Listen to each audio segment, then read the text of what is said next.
Trump صاحب آئے ہیں، آتے ہی غزہ ہمارا ہے، غزے کے رہنے والوں کو اردن بھیج دو، مصر بھیج دو، وہاں آباد کر دو۔ ٹرمپ صاحب، آپ ہوتے کون ہیں؟ کسی آزاد قوم کے بارے میں، اس کی سرزمین پر قبضہ کرنے اور ایک آزاد قوم کو دوسرے ملکوں میں مہاجر بنانے کا آپ ہوتے کون ہیں مداخلت کرنے والے؟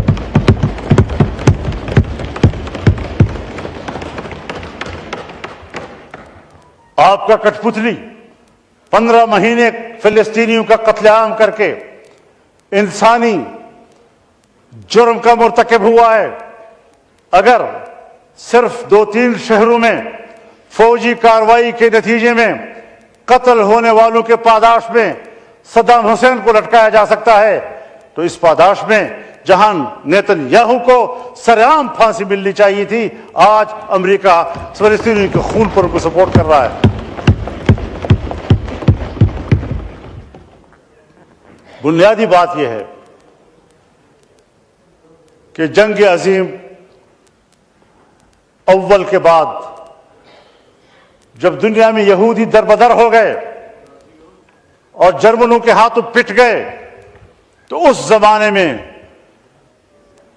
لیگ آف نیشنز، اقوام متحدہ نے قرارداد پاس کی کہ ان دربدر شدہ یہودیوں کو جگہ دینا، ان کو اثر نو بسانا، یہ بین الاقوامی ذمہ داری ہے۔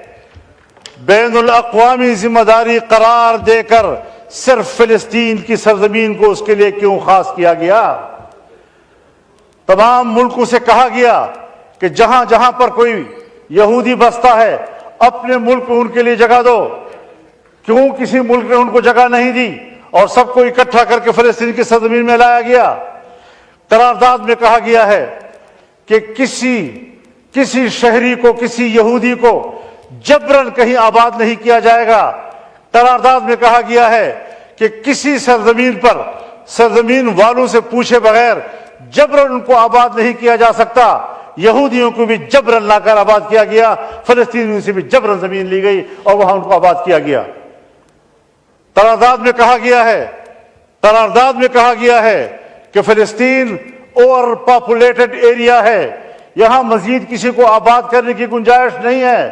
اس کے باوجود اوور پاپولیٹڈ ایریا پر ان کو آباد کیا گیا۔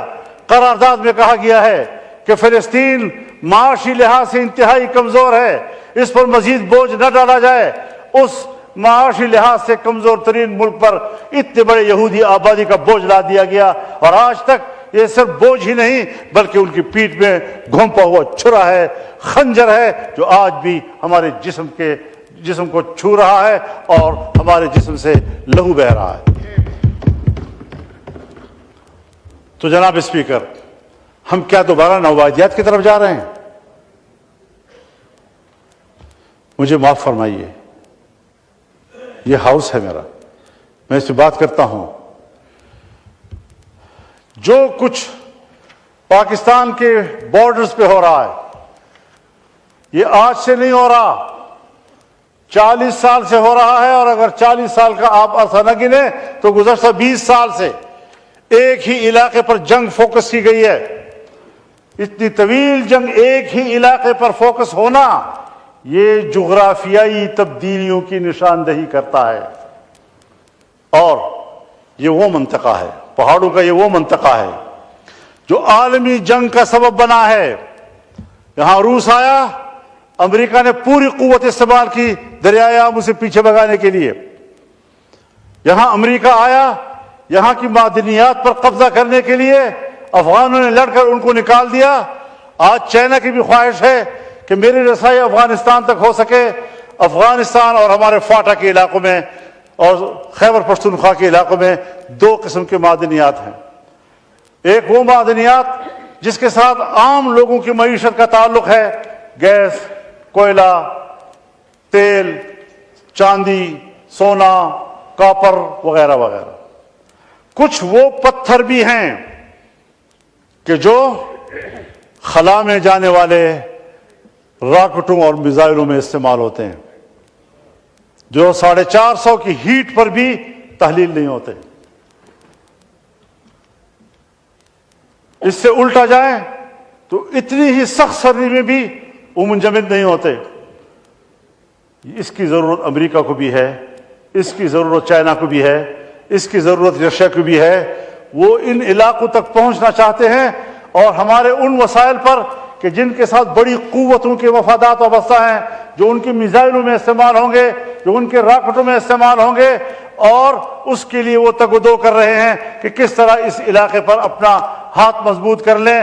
کوئی عجب نہیں کہ اگر ٹرمپ غزہ کے بارے میں یہ بات کہہ سکتا ہے تو اس کے ایجنڈے پر یہ بھی ہو کہ قبائلی علاقے پر ہم قبضہ کر لیں, یہاں کا نظام اپنے ہاتھ میں لے لیں, پاکستان کا عمل دخل ہم ختم کر دیں. وہاں ویسے بھی اس کی ریٹ کمزور ہو چکی ہے, اور پھر اس کے بعد وہ یہیں سے ہمارے معدنیات کو بھی لے جائے, افغانستان کو بھی ڈیل کرے, تہران کو بھی ڈیل کرے, انڈیا کو بھی کرے, پاکستان کو بھی کرے اور چائنا کو بھی کرے. یہ جغرافیائی تبدیلیاں, ان کے خطرات میں محسوس کر رہا ہوں. خدا میرے وہم کو جھوٹا ثابت کر, لیکن خدا کے لیے سنو تو صحیح اس بات کو. کچھ اہمیت تو دی جانی چاہیے.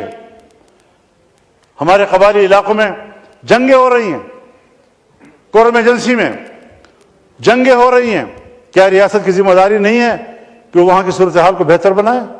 ایک طرف آپ نے ان کو ضم کر دیا, ضم کرنے کے بعد بجائے اس کے کہ وہاں خوشحالی آنی چاہیے تھی, وہاں باغ و بہار ہونا چاہیے تھا, وہاں سبز باغ ہونے چاہیے تھی, وہاں دودھ کی نہریں اور شہد کی نہریں بہنی چاہیے تھی, الٹا ہمارے علاقے بھی خوار ہو گئے.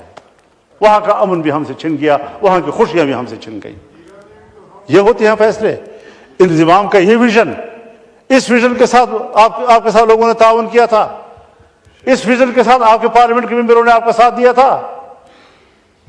کیا کر رہے ہیں آپ ملک کے ساتھ؟ کیا آپ اس ریاست کے ساتھ کرنا چاہتے ہیں؟ کدھر آپ ملک کو لے جانا چاہتے ہیں؟ بخدا مجھے اپنے اوپر اعتماد ہے. اگر ہمارا ایوان, حکومت ہو یا اپوزیشن, سنجیدہ ہو کر خود اعتمادی کے ساتھ اپنے وطن عزیز کے لیے خود سوچے, فیصلے کرے, ویژن موجود ہے, دلیل موجود ہے, رائے موجود ہے, تحقیق موجود ہے, ہم اس ملک کو بہتر چلا سکتے ہیں. لیکن کیوں ہم اس حد تک گر چکے ہیں کہ ہم ایک قلم اٹھاتے ہیں تو اس کے لیے بھی ایک اشارے کے محتاج ہوتے ہیں. کہ کسی لمحے ہمارے ضمیر پر کچھ گزرتی ہے یا نہیں گزرتی. تو یہ وہ ساری صورتحال ہے. حضرت میں آپ کو بتاؤں, جناب اسپیکر, ہاؤس کے نوٹس میں آ جانی چاہیے. 1 سال کے اس پورے عرصے میں باجوڑ, جہاں سے ہم اپنی پارٹی کے 90 لاش اٹھا چکے ہیں, 90 جنازے بیک وقت. روزانہ ہمارے 2-2, 3-3 جنازے اٹھ رہے ہیں ہر ایجنسی سے, اور لڑائیاں بھی جاری ہیں. ہر جرگہ میرے پاس آیا ہے. باجوڑ کا جرگہ میرے پاس آیا ہے, محمد کا جرگہ میرے پاس آیا ہے, افریدیوں کا جرگہ میرے پاس آیا ہے, شنواریوں کا جرگہ میرے پاس آیا ہے, اورنگزیب کا جرگہ میرے پاس آیا ہے, کرم کا جرگہ میرے پاس آیا ہے, وزیروں کا جرگہ میرے پاس آیا ہے, داور کا جرگہ میرے پاس آیا ہے, مسعودوں کا جرگہ میرے پاس آیا ہے.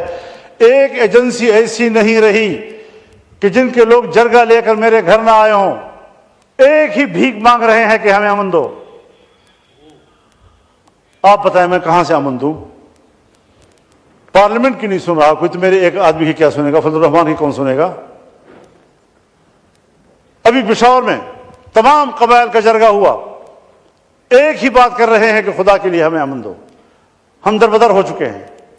2010 سے وہ لوگ مہاجر ہیں, اپنے ملک کے اندر مہاجر ہیں, بھیک مانگ رہے ہیں. وہ قبائل جو اپنی روایات رکھتے ہیں, جن کی خواتین گھروں سے باہر نہیں نکلتی, آج وہ گلی کوچے میں بھیک مانگنے پر مجبور ہو گئی ہیں. تمہیں اپنے پشتونوں کے اور ان کی روایات کے اور ان کی عزت کا کوئی لحاظ نہیں ہے؟ تمہیں اپنے بلوچوں کی عزت کا کوئی لحاظ نہیں ہے؟ حوالے کرو صحیح لوگوں کے, تاکہ معاملات بہتری کی طرف جانا شروع ہو جائیں. ہم ملک کے لیے سب کچھ قربان کرنے کو تیار ہیں, ہم پوری طرح تعاون کرنے کے لیے تیار ہیں, لیکن معاملہ پارلیمنٹ طے کرے گی, یہ سیاستدان طے کریں گے, یہ فیصلہ کریں گے کیا کرنا ہے, کدھر جانا ہے. اعتماد کرو اپنے ملک کے لوگوں پر, سویلینز پر, سویلین قیادت کے اوپر ہمیں اعتماد کرنا چاہیے. ملک کے ماحول کو ہمیں تبدیل کرنا چاہیے, ورنہ پھر یہی ہوگا